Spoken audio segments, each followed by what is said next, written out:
This is set to be a structure to help guide you.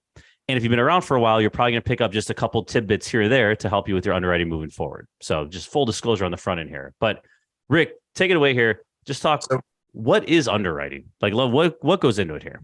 So underwriting, essentially, when we say underwriting, and I first came into this and I had no idea what underwriting was, right? But it's basically figuring out the value of an investment and determining what kind of return you need and how much you're willing to pay for that. And so when we underwrite, we combine, we just look at the property, what's the income, what are the expenses, and then factor in a few other components on the debt market. You have to figure out your financing so you can determine how much you're willing to pay for a property. It's not necessarily the value, right? The value is whatever somebody else is willing to pay for it. But to get to underwriting, as a broker, I sit back, I look, and I try to figure out, okay, well, what is the current snapshot of the property, right? What is the current owner doing with their income? They're going to operate that building differently, their expenses. I look at, okay, if Tom's buying the building, what's he going to do with the building differently? How is he going to increase income or cut his expenses? And then I try to look at kind of long-term, what is the exit strategy 5, 7, 10 years down the line? And I look at those 3 different scenarios and try to balance what I believe to be the value of the building.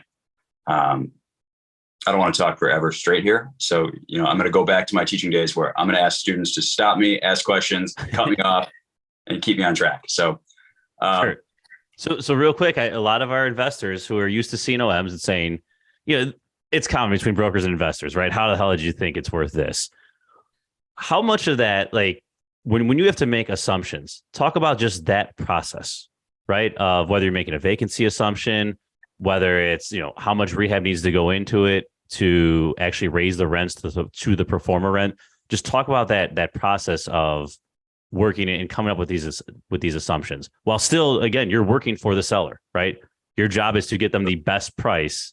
Precisely. And as a broker, we're going to underwrite differently than a lender who's going to be much more conservative, and operators who underwrite and try to determine, how is it realistically going to go? What we do is we're going to try to paint this building in the best light possible without crossing that line of, being the worst thing in the world for a broker is to have operators or clients look at an OM and say, God, this guy's totally full of it. Like, there's no way that these rents are possible. And so I try to make sure that every assumption I make is defensible or defendable.